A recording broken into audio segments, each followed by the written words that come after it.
کرکټ کې ګمارنې او لرې کېدل په شخصي اړیکو کېږي.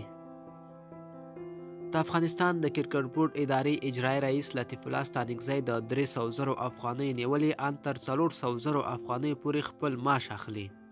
خو کارونه یې ورځ تر بلې د زوال په لور روان دي.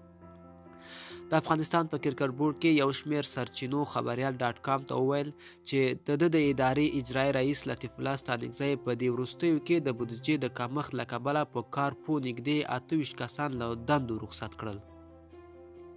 خو خپل معاش یې ان تر 4 لکو افغانیو پورته کړی.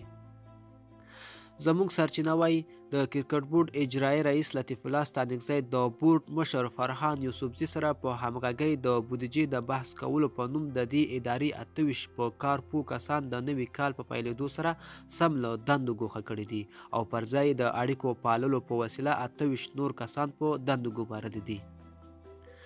اجرایي رئیس لطیف الله ستانکزی ګوښه شویو کسانو ته ویلي دي چې ګواکې د بورډ بودیجه د دوی په شتون کې ځکه ضایع کیږي چې ډیر کارونه نشته او پر دوی بوج دی.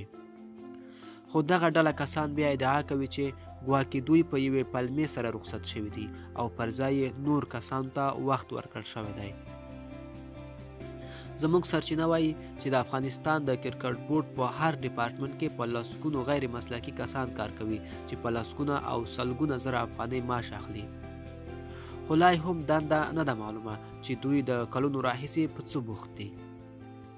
د معلوماتو له مخې په نوي کال کې د لرې شویو کسانو پر ځای نور ټاکل شوي کسان د اجرایي رئیس او عمومي رئیس خپلوان دي او هم د اړیکو له لارې ټاکل شوي دي.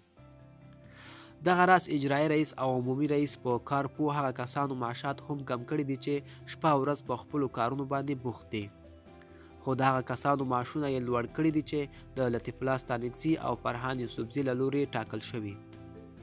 او له هغو سره نږدې اړیکې لري. د کرکټ بورډ کارکوونکي په اجرایي رئیس او عمومي رئیس باندې نیوکې کوي چې ګواکې ټولې ګمارنې د اړیکو او خپلویو په واسطه کوي چې په دې توګه یې په کارپوه کسان له دندو رخصت کړي او هم یې معاشونه ورته کم کړي دي. دا زموږ راپور. د نور راپورونو لپاره افغان ټي وي چینل در سره سبسکرایب کړئ.